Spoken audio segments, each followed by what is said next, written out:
ఒకరికి పెట్టడం నేర్చుకో, దాచుకున్నది నీ వెంట వచ్చేది కాదు.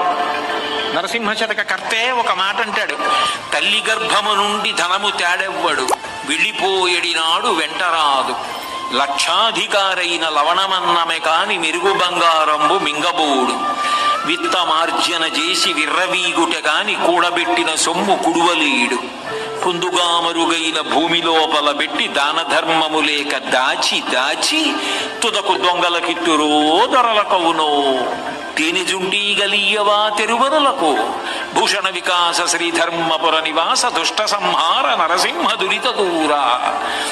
తల్లి కడుపులోంచి వచ్చినప్పుడు తెచ్చుకున్నది ఏదీ లేదు. అమ్మ కడుపులోంచి వచ్చినప్పుడు ఎలా వచ్చాడో వెళ్ళిపోయేటప్పుడు కూడా అంతే. ఒంటి మీద ఆఖరణ కప్పినటువంటి నూలు బట్ట కూడా లాగేస్తారు. లాగేసి తీసుకెళ్లి కట్టెల మీద పడుకోబెట్టి వెలిగించేస్తారు. ఒంట్లో ఉన్న నెత్తురంతా ముద్దలు ముద్దలుగా కట్టెల మధ్యలోంచి పడిపోతుంది. ఒంట్లో ఉన్నటువంటి మాంసం అంతా కాలిపోతుంది. తల వెంట్రుకలు మొదలైనవన్నీ ఊడిపోయి గాలికి ఎగిరిపోయి చెట్ల మొదట్లలోకి వెళ్ళిపోతాయి.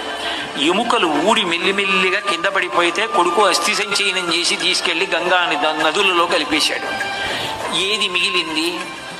ఇలా ఇలా ఉన్ననాళ్ళు చూపించి బోరలు విరిచినటువంటి వాడు తుట్టతొదకు ఏమయ్యాడు? పిడికెడు బూడిదయ్యాడు.